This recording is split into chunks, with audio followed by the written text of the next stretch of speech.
Hello, everyone, and welcome to Sussex Champions, the podcast where we cut through palace spin, media gymnastics, and royal optics to talk about what's really happening behind the headlines. If you're new here, welcome, and if you've been with us from the start, thank you for coming back. This is the space where we look at royal news with context, clarity, and just a touch of skepticism. Because when it comes to royalty, nothing is ever accidental. Today's episode is a perfect example of that. While London's Royal Press Corps is packed shoulder to shoulder at the Royal Courts of Justice, watching Prince Harry take on one of Britain's most powerful media groups, something else is happening hundreds of miles away in Scotland. A braver sin said of Familiar royal dance of distraction. So let's get into it. Almost every major royal reporter in Britain is in London today, and that alone tells you how significant this moment is. Prince Harry is back in the UK, walking into the Royal Court of Justice, cameras flashing, headlines updating by the minute. This isn't a quiet appearance. Photographers captured every step, every expression, every moment of his arrival. Major outlets like The Telegraph are running live blogs, breaking down courtroom developments in real time.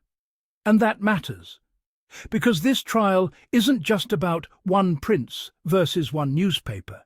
It's about power, about accountability, and about someone born into one of the most protected institutions in the world choosing to challenge another equally powerful institution, the British tabloid press. Love him or loathe him, it takes a certain kind of courage to stand up in court against a media machine that has shaped public opinion for decades. And that's exactly why the palace needs a counter-narrative. While Harry dominates the news cycle in London, the Prince and Princess of Wales are conveniently elsewhere. William and Kate, or the Duke and Duchess of Rothesay, as they're known in Scotland, touched down in Stirling and Falkirk on Tuesday afternoon. And if you've followed royal engagements long enough, you already know the pattern. They arrived looking tired. They arrived late. And they arrived with an itinerary that looks packed, until you take a closer look. This is one of those royal fun facts that never stops being funny. Whenever William and Kate promise a full day of engagements, what that usually translates to is a series of carefully managed 20 to 30-minute appearances, heavy on listening, light on substance, and rich in photo opportunities. Today is no exception. They're meeting Winter Olympians. They're smiling, they're nodding, they're listening, and somewhere along the way there's a coat repeat, because even that becomes part of the narrative. This isn't about impact, it's about optics, and most importantly, it's about changing the subject. Let's be clear, the timing here is not accidental. Whenever Prince Harry is in the UK, especially when he's commanding attention, William and Kate suddenly become very, very busy. Not bold, not groundbreaking, just visible. This is the palace playbook.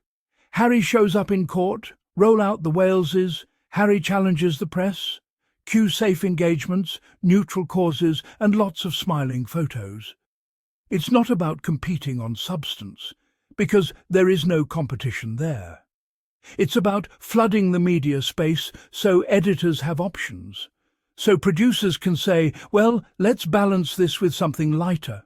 And that's how narratives are managed. Now let's talk about the upcoming book that's quietly hovering over all of this.